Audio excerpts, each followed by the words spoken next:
Hello, and welcome to my workshop, Unseen and Unequal, LGBTQ plus versus heterosexual domestic violence and intimate partner violence, a media portrayal.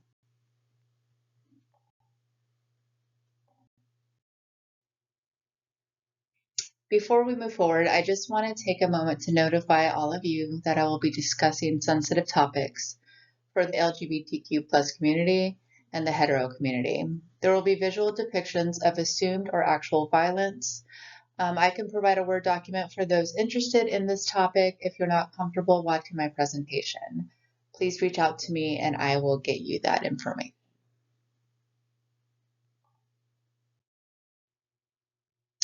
Let's get down to the basics. What is domestic violence?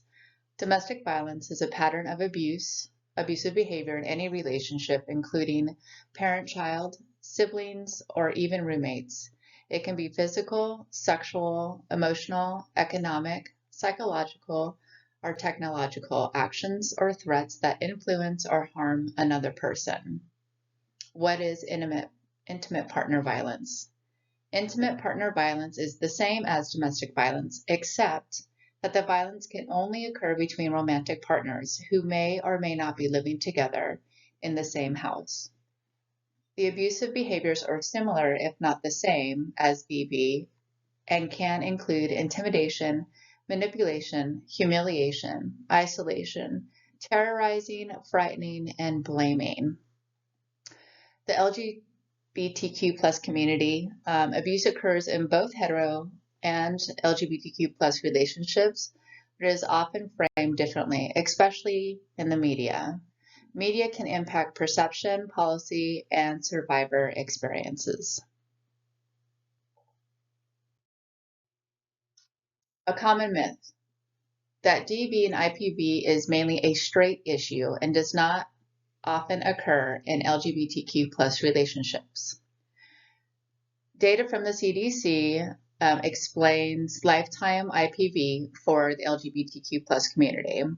So lesbian and bisexual women, 61% of bisexual women and 44% of lesbian women report lifetime IPV compared to 37% of their heterosexual counterparts.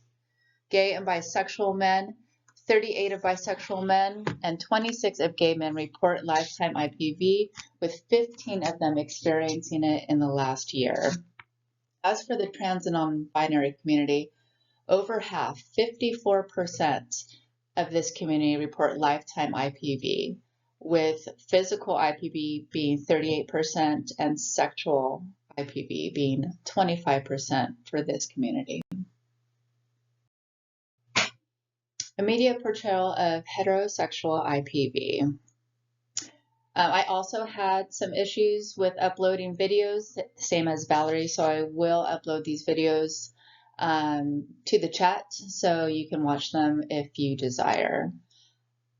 This is a clip from Big Little Lies, which portrays a common type of IPV. Celeste and Perry are married and have children. They're having a nice evening until Perry gets upset with Celeste. A heterosexual IPV is frequently portrayed in movies, TV, and the news. The norms are a male abuser and a female victim. A clear villain-victim dynamic is usually present. It raises IPV awareness, but reinforces gendered assumptions that men are tough and use violence or domination against their female partners, and that women are always on the defense or reactive. Hetero IPV is more visible, but it's often dramatized. Media portrayal in the LGBTQ plus community of IPV.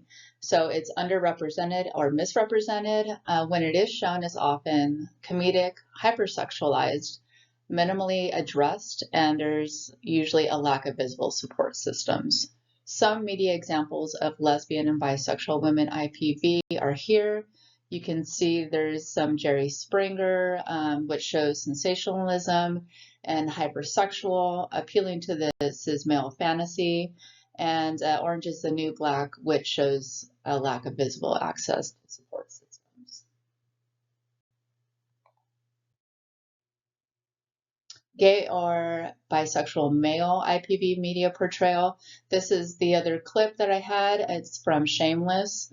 Ian and Mickey are in a gay relationship, but Mickey's not out and is planning on marrying a woman, even though they do have a intimate relationship. And this is a violent encounter with that intimate relationship. Abuse is seen as a fight between equals instead of abuse.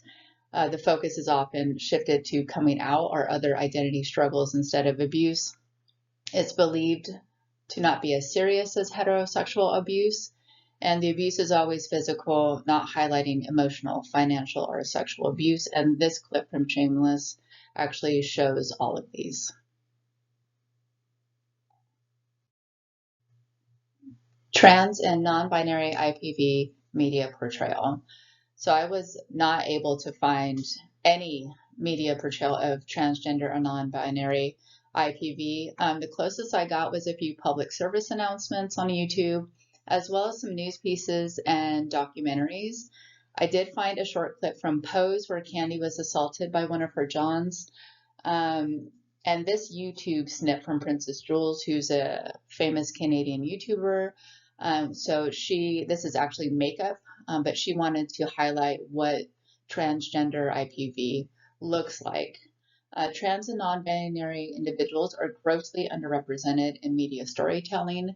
This erasure may stem from a fear that showing trans people as victims or perpetrators may reinforce harmful stereotypes.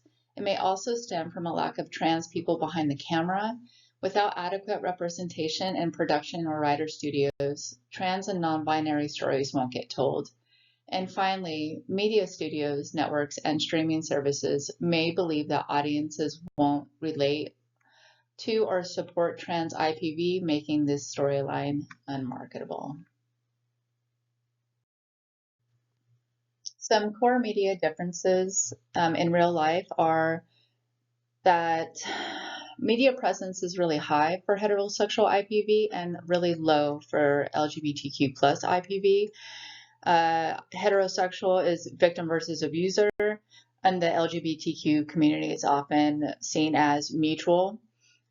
Support systems for the heterosexual IPV, there are widely known shelters for LGBTQ plus community. Their shelters are less inclusive and they're not always safe. This is a power and control wheel. So on the left, we have the heterosexual power control wheel, and on the right, we have the LGBTQ power and control wheel. You can see the extensiveness of the LGBTQ plus power and control wheel for domestic violence. I do want to highlight that some main differences for the LGBTQ plus community that the hetero community does not have to contend with is outing. That's a really big one. Having the police not believe you, so minimizing, saying that women can't abuse women, and also threatening with emotional abuse, like you're not a real lesbian, you're not a real femme. These are things that the heterosexual community does not have to contend with when dealing with seeking help for domestic or interpersonal violence. So what can we do? The social worker's call to action. On a micro level, we can educate ourselves and our clients on what LGBTQ plus IPV looks like and how stereotypes negatively impact survivors and couples seeking help. We can talk about LGBTQ plus IPV and DV with friends, colleagues, and community members to help normalize awareness and break stigma. We can encourage our clients to share their experiences on social media or blogs, or share stories ourselves on Facebook or Insta to show how real people navigate complex relationship dynamics. If any of us are connected with local film or theater groups or news outlets, we can encourage LGBTQ plus storyline inclusion and portrayal of IPV. And we can offer our clients local and community resources to help find and retain a positive support system. Mezzo. We can encourage and help to create curriculum, content, and collegiate lesson plans, such as speaker workshops, or IPV presentations in undergrad courses. I would have liked to have learned about this in the health class that we took on undergrad. It would have been really educational for me. We can partner with domestic violence shelters like Casa of Pinellas to ensure that outreach materials reflect survivor stories and their realities. We can advocate with our professional associations to provide staff resources and training on LGBTQ plus IPV. We can start media campaigns that invites LGBTQ plus survivors to share their stories, not just of IPV, but of resilience, support, and healing. We can also help to organize or support local media events that may include queer film nights, storytelling nights, and art shows or exhibits that can highlight themes such as queer relationships, real, raw, and resilient. So I was looking for domestic violence shelters that were inclusive, and I only found one, and that is Casa of Pinellas. They are an amazing organization. They have 2 locations, one in Pinellas and one in Marion counties. There are separate spaces for all people, including women and children, men, trans, non-binary, and the rest of the LGBTQ plus community. It's a 45-day stay. They do provide extensions if needed. It is anonymous, so you don't have to bring any identification. And all expenses are paid, including legal help, housing assistance, and therapy. I just want to make sure that we all know about CASA so we can help our clients when they come to us.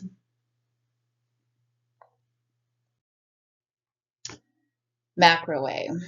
We can lobby for inclusive media standards and policy. We can advocate to ensure that organizations such as GLAAD and the Writers Guild are including inclusive DV portrayals. We can push for accountability in public broadcasting like PBS and NPR to include LGBTQ plus IPV public awareness campaigns. We can advocate for LGBTQ plus legislation by lobbying for policies that protect queer survivors in shelters, legal systems, and healthcare. This is really important considering we only have one in the area.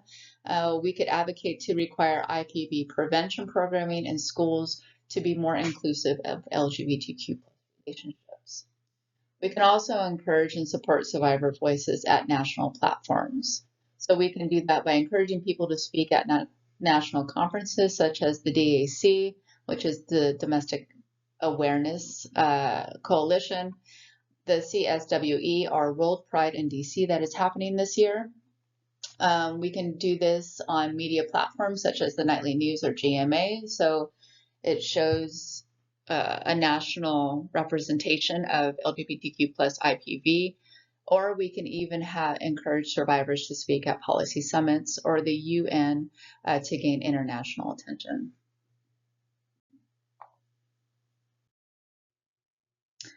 Final thoughts. Domestic violence and IPV are not about gender or sexuality. They're about power and control. Education and adequate representation are crucial to fight this issue. Survivors deserve to be seen, believed, and supported regardless of their identity. And finally, the media must do better to reflect the full spectrum of IPV experiences and the complex lives of LGBTQ plus individuals. Thank you.